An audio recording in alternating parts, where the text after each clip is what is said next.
आजी, उद्यापासून मला डबा देशील ना ग? म्हणजे काय? देईन की. हा, जावई बापू आणि निर्मला त्यांना पण आपला डबा आवडतो ना ग? हो. बरं सांग, काय काम करू मी? फॉर्म भरलास? भरीन ग आजी. आता काय मदत करू सांग ना मला. संतोषराव आले होते हॉस्पिटलमध्ये? नाही. पण मग ते रोज येत नाहीत का? आजोबा, मी ऑलरेडी तुम्हाला सांगितलंय की त्यांना काम असेल तरच ते हॉस्पिटलला येतात, नाही तर मग कशाला येतील? नाही, मी आपलं सहज विचारलं. आजी, मी एकदा माझ्या कामाला लागले ना की मग मला वेळ नाहीये, म्हणून आत्ताच सांग मला काय करायचं ते. स्वयंपाकात नकोय मला मदत. तू तुझा जोडीदार निवड, हीच मला मदत आहे. म्हणून संतोषरावांचा विचार कर ना ग पुन्हा एकदा. आजी, स्वयंपाक झाला की मला हाक मार, मी आत वाचत बसते.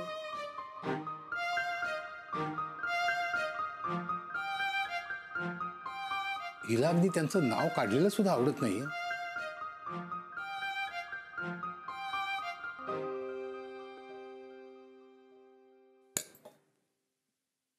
अशी काय का निघून गेली यात? बघा ना, मनू पण हल्ली जरा विचित्रच वागायला लागले नाही? असं कधी वागत होती काही? पण तिला लग्नाचा विषय काढलेला आवडत नाही की संतोषरावांचा? काही कळत नाही. पण लग्नाचा विषय काढलेला आवडत नाही वगैरे काही चालायचंच नाही. तू ना असं एकदम तिच्यासमोर बोलत जाऊ नकोस. कदाचित त्यामुळेच ती चिडली असेल. अहो मग कसं बोलू? आणि चिडली म्हणजे काय? चिडायला काय होतंय? अगं तरुण मुलगी आहे, आवडत नसेल तिला लग्नाचा विषय काढलेला. अहो पण विषय काढला म्हणजे काय लगेच उद्या बोहल्यावर उभं केलं असं होतंय का? हे बघ, तू जरा तिच्याशी शांतपणे बोल. तू ना एकदम तिला फैलावर घेतेस. काय, आपल्याला तिचं लग्न व्हायला हवंय ना, मग बोललंच पाहिजे तिच्या पद्धतीने. तेच सांगतोय मी, तिच्या कलानं घेऊया. तशी ती समजूतदार आहे. हे बघ, आपल्यातला संवाद तुटायला नको इतकंच वाटतंय मला. कळलं ना तुला? हो हो, ठीक आहे, मी बोलीन तिच्याशी.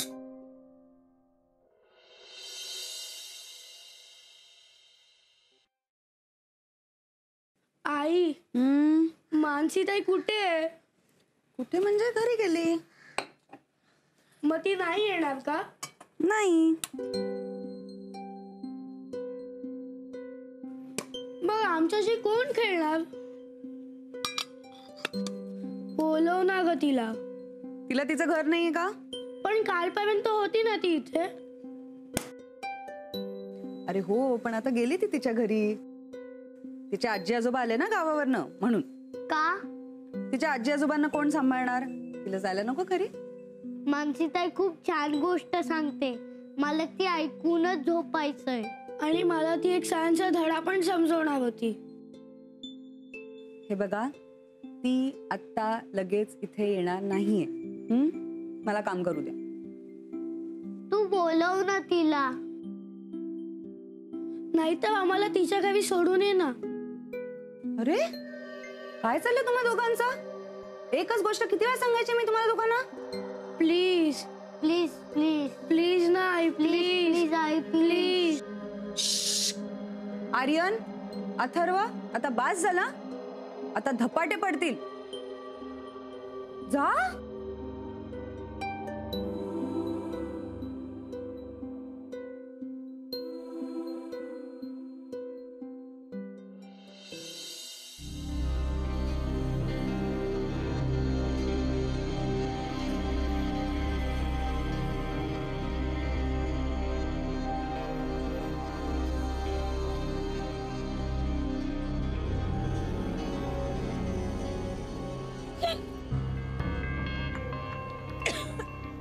काय झालं मोनिका? काय होतंय? हा, खाली बस, सावकाश बस. काय झालं? काय होतंय? कसं तरी होतंय. कशामुळे? माहित नाही.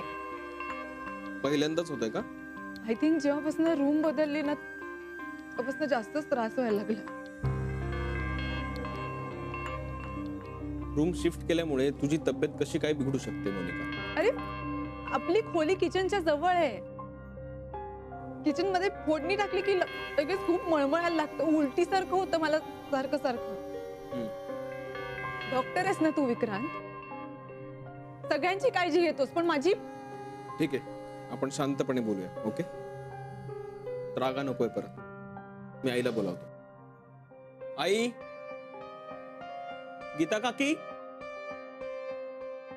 काय रे, काय झालं?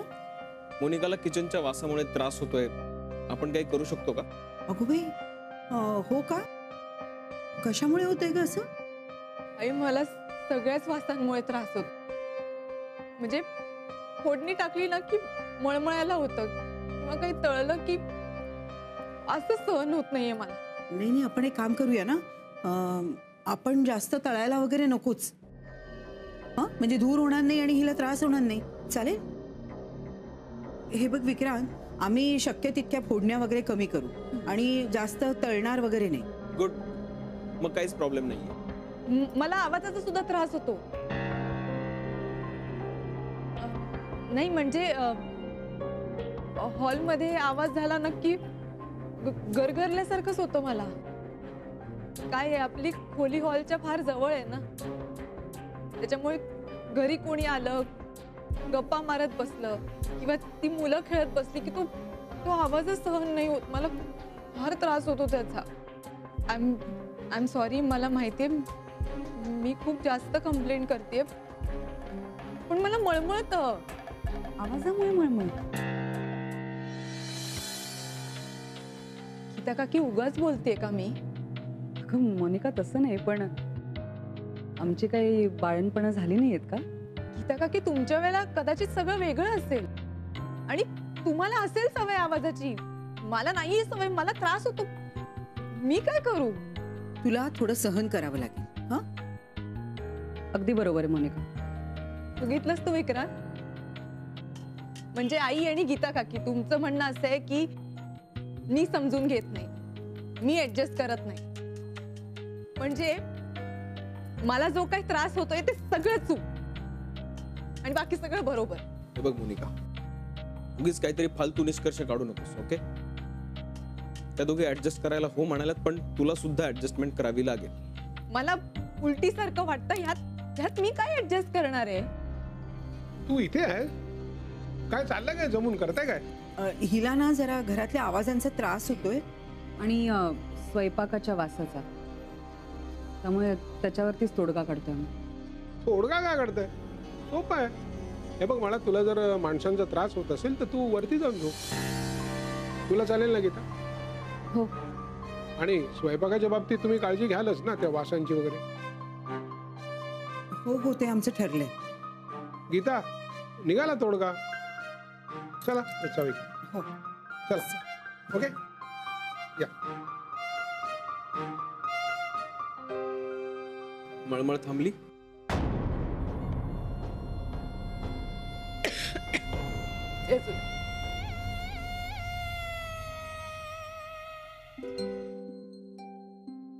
मनू, अगं बस बस बस. नको, मी पानं घेते ना. मला ना जरा तुझ्याशी बोलायचंय. अगं मी तुला सांगितलं ना, आजच नेमकं खूप काम आहे मला. अगं मी कसलाही हट्ट करणार नाही, कसलीही जबरदस्तीही करणार नाही. फक्त काही प्रश्न विचारणार आहे, तेवढी उत्तर दे म्हणजे झालं. कसले प्रश्न बाबा?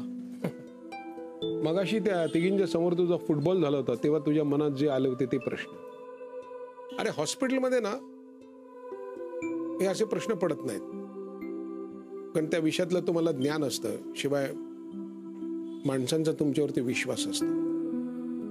पण घरात तसं नसतं. मला एक सांग, मोनिका सोडून अशी दुसरी कुठली गोष्ट की ज्यामुळे तू अस्वस्थ आहेस?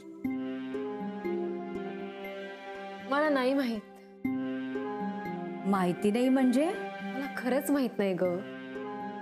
अगं पण लग्न न ठरवण्याची, न करण्याची काहीतरी तर कारणं असतील ना. असं काहीच नक्की डोक्यात नाहीये माझ्या. अशी नव्हतीस बर का तू पूर्वी. आजी, मला सध्या फक्त माझ्या करिअरवर लक्ष द्यायचंय. अगं मग आपण तसा मुलगा बघू जो तुझ्या करिअरला हरकत घेणार नाही. कसं सांगू ग तुला आजी, समजतच नाहीये तुला. समजाव मला. पण बाबा, कधी कधी मलाच कळत नाही की समोरच्याला कसं पटवायचं.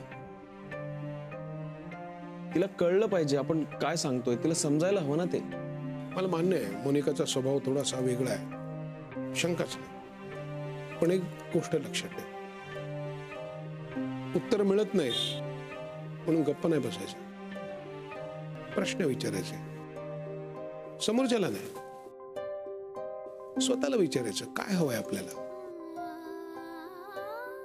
तू ना म्हणू एकदा स्वतःला विचार काय हवंय ते. जी, तू परत सुरू झालीस ग.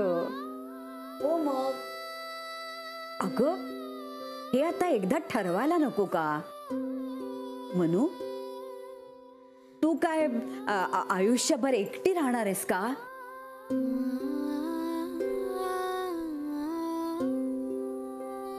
माहित नाही. आता हे काय उत्तर झालं का तुझं. मुलगा तर शोधावाच लागेल ना. शोधीन ना मग, पण नंतर. हे बघ बाळा, आपल्याला ना आयुष्यभर कोणाची तरी साथ लागते. एकटेपणा फार वाईट असतो ग. तुला आत्ता नाही कळणार ते. तू ना उगीच काहीतरी कारण सांगू नकोस बाई. समज तुझ्या नाकाला काही लागलंय आणि मी तुला सांगितलं की पुसून टाक. अशा वेळी तू काय करशील.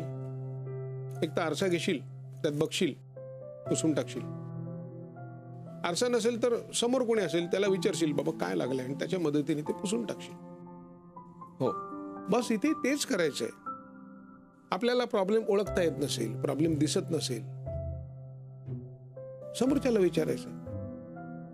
प्रत्येक वेळेला समोरचा आपली बायकोच असेल असं नाही, मित्र असू शकतो, नातेवाईक असू शकतो, कुणीही असू शकतो, ज्याच्याशी आपण बोलू शकतो त्याला विचारायचं. स्वतःच्या मनात जे प्रश्न आहेत ना ते आधी सोडव.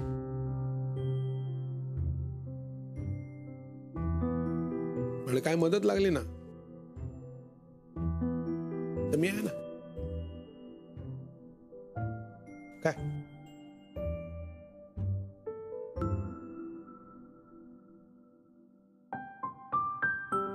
तुला माझ्याशी बोलणं जड जातंय का. म्हणजे तुला असं वाटतंय का की आजीशी कसं बोलू. तसं असेल ना तर बाळा, तुला हवं असेल ते तुला हव्या त्या व्यक्तीशी बोल. असं काही नाहीये ग आजी. हे बघ मनू, तुझ्या मनात जो गोंधळ आहे ना तो कुणाशी तरी बोलून संपव एकदाचा. मग मी नाही लागणार तुझ्या मागे. पण लग्नच करायचं नाही असं मात्र चालणार नाही. हा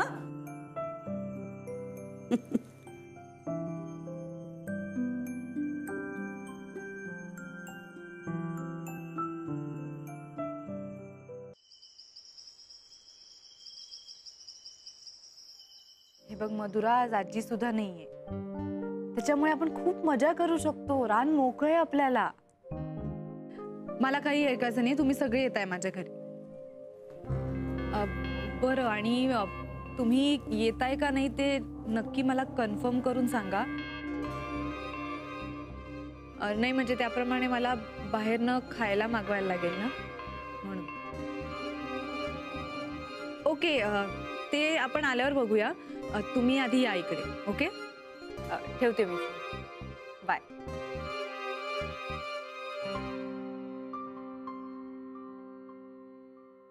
काय ग, तुझ्या मैत्रिणी परत आपल्या घरी येत आहेत.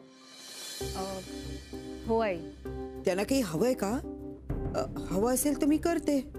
काहीच नको आई. ऍक्च्युली त्यांच्या फरमाईश आहेत ना. फरमाईशी म्हणजे काय हवंय काय त्यांना. त्यांना जे काही पाहिजे ते मी बाहेरून मागवेन, काहीच टेन्शन नाहीये.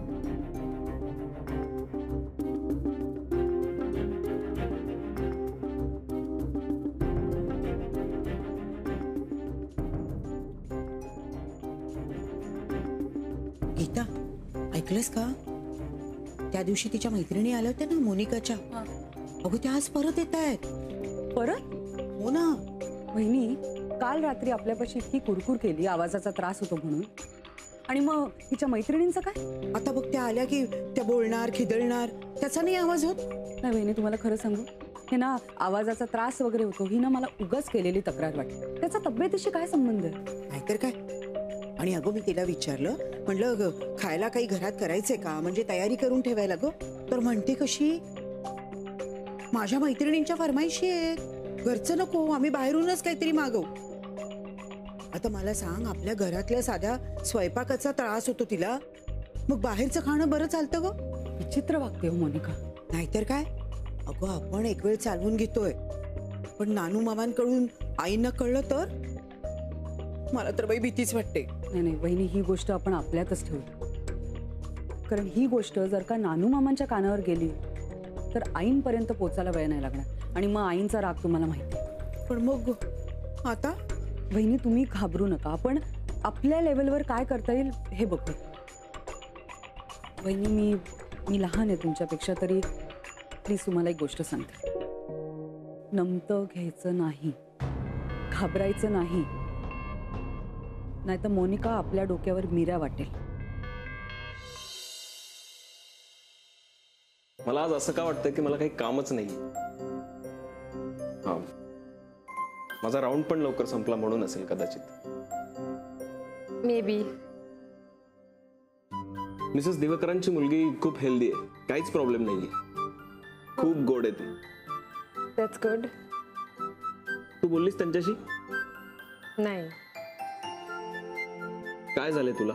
तू असं ठरवलंयस का की आज इतकेच शब्द बोलायचे, एक अक्षर सुद्धा जास्त बोलत नाहीयेस? कशी येत आई? तेवढं सोडून विचार, त्या विषयावर मला आता काहीच बोलायचं नाही. काय झालं? परत काही झालं का? नाही, काही नाही.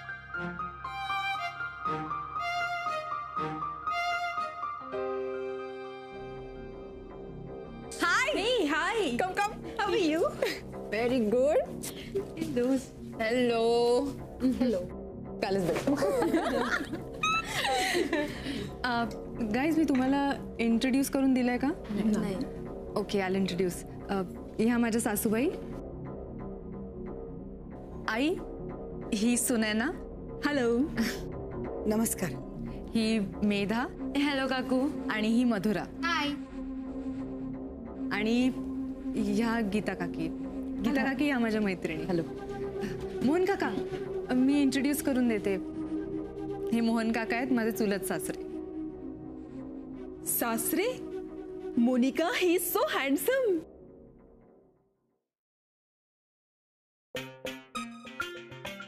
Yeah. Hello, uncle.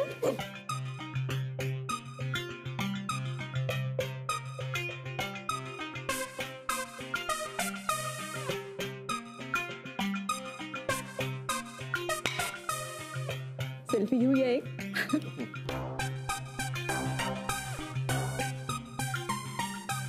Nice selfie ना? See a nice selfie. Sunaina, Geeta काकींचे हस्बंड आहेत ते. Sorry,